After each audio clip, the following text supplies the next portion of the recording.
السلام علیکم ورحمت الله وبرکاته. ملګرو په دغه ویډیو کې به زه نن تاسو ته د واتساپ لپاره یو داسې ښایسته او خوندور اپلیکیشن در وښیم. که هر څوک موبایل کې واتساپ استعمالوي نو دغه اپلیکیشن دې خامخا په خپل موبایل کې انسټال کړي، ځکه په دغه اپلیکیشن کې بیا دی کولی سي چې د هر چا د واتساپ چټ پټ کړي او د هر چا د واتساپ د سټیټس ویډیوګانې ډاونلوډ کړي او له هر چا څخه خپل میسجان پټ کړي. ملګرو ډېر ښایسته او خوندور اپلیکیشن ده، باید دغه اپلیکیشن ټول په خپل موبایل کې خامخا انسټال کړي. نو ملګرو که غواړئ چې په دغه طریقه پوه سئ او دغه طریقه ځان ته معلومه کړئ نو دغه ویډیو له موږ سره تر پایه وګورئ او ویډیو خامخا در سره لایک کړئ، له خپل ملګرو سره شیر کړئ او د داسې نورو ښایسته ښایسته ویډیوګانو لپاره زموږ چینل سبسکرایب کړئ، ځکه په دغه چینل کې موږ ستاسو لپاره هره ورځ دغه رقم ښایسته ښایسته ویډیوګانې اپلوډوو. نو ملګرو چې د ویډیو په طرف ویډیو شروع کوو.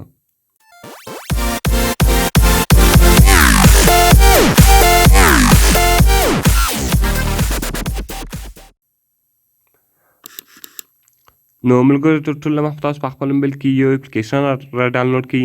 د دغه اپلیکیشن لینک ما تاسو ته د ویډیو په ډسکرپشن کې درکړی ده.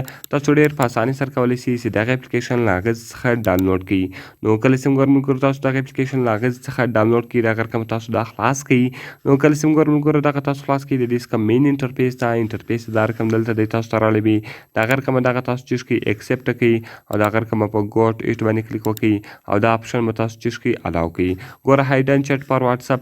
نو کله چې ملګرو دغه تاسو ته خلاص سو، دغه رقم تاسو لږ انتظار ورته وکړئ او دغه بیا تاسو چوز کړئ اوکې کړئ.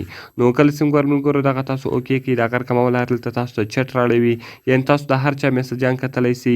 که چیرې تاسو په چټ کې د هر چا میسجان وګورئ نو دغه سړی به تاسو ته سر نه در خلاصېږي چې آیا دغه سړي زما میسجان وکتل او که نه وکتل.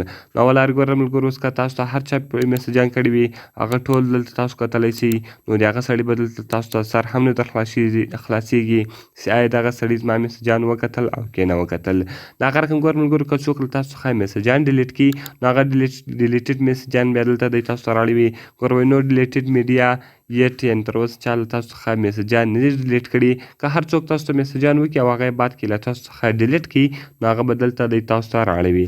او دغه رقم ګوره ملګرو سټیټس ته، که هر څوک په خپل سټیټس باندې ویډیو اپلوډ کړي یا دغه رقم تصویران اپلوډ کړي نو هغه به بیا تاسو څنګه ډاونلوډوئ. نو صرف او صرف هغه ټول د ټوټل دلته تاسو ته راسي. که د هر چا ویډیوګانې اپلوډ کړي وي یا دغه رقم ویډیو اپلوډ کړي وي هغه ټوټل به دلته دی تاسو ته راړوي او تاسو ډېر په اسانۍ سره بیا هغه ویډیوګانې او هغه تصویران ډاونلوډولی سئ. ګوره دا بل اپشن چې ده دا بیا ډاونلوډ ده. کله چې تاسو تصویران یا ویډیوګانې ډاونلوډ کړئ هغه ټوټل به دلته دی تاسو ته درښیي چې تاسو دغه ویډیوګان او دغه تصویران ډاونلوډ کړي دي. دغه رقم ډایرکټ چټ ته ملګرو، ډایرکټ چټ په ذریعه سره بیا دا ډېر ښایسته او خوندور اپشن ده. په ډایرکټ چټ کې بیا تاسو ملګرو کولی سئ چې یو چا ته ډایرکټ میسج وکړئ. نو ګوره ملګرو زه دلته لیکم سلام. نو اوس ګوره ملګرو کله چې تاسو سلام ولیکئ دغه رقم که دا اوس تاسو هر چا ته لیږئ نو تاسو صرف د هغه نمبر ولیکئ. نو ګوره ملګرو زه د هغه سړي نمبر لیکمه. که تاسو اوس دا هر چا ته غواړئ چې ولیږئ صرف د هغه سړي نمبر ولیکئ نو هغه به بیا تاسو ته ډایرکټ هغه سړي ته ولیږئ. نو تاسو به سینډ ووایئ. کله چې ګوره ملګرو تاسو سینډ ووایئ دا ډایرکټ هغه سړي ته ځي نو هغه به هغه سړي ته ډایرکټ ولاړ سي. هغسې هر څوک ولو نو ګوره ملګرو هغه تاسو بیا به ډایرکټ چټ کې له دې څخه کولی سئ. نو ګوره ملګرو اول اپشن و چټ. په چټ کې ما تاسو ته ویل باندې تاسو ته هر چا میسجان کتلی سئ، د هغه به تاسو ته سر هم نشي در خلاص. په ډیلیټډ میسجانو کې تاسو ډیلیټ میسجان کتلی سئ. په سټیټس کې تاسو سټیټس ډاونلوډولی سئ. ډاونلوډ یې دلته بیا تاسو ته درښیي چې تاسو کومې ویډیوګانې او سټیټس ډاونلوډ کړي دي او په ډایرکټ چټ کې بیا تاسو ډایرکټ میسجان چاته کولی سئ. نو ملګرو ډېر ښایسته او خوندور اپلیکیشن ده، باید ټول یې په خپل موبایل کې خامخا انسټال کړي. نو ملګرو که ویډیو خوښ شوي ویډیو سره لایک کړئ، له خپل ملګرو سره شیر کړئ او د داسې نورو ښایسته ښایسته ویډیوګانو لپاره زموږ چینل سبسکرایب کړئ، ځکه په دغه چینل کې موږ ستاسو لپاره هره ورځ دغه رقم ښایسته ښایسته ویډیوګانې اپلوډوو. ملګرو په دعاګانو کې مې یاد ساتئ. میلاویږو په نورو ښایسته ښایسته ویډیوګانو کې. د خدای په امان.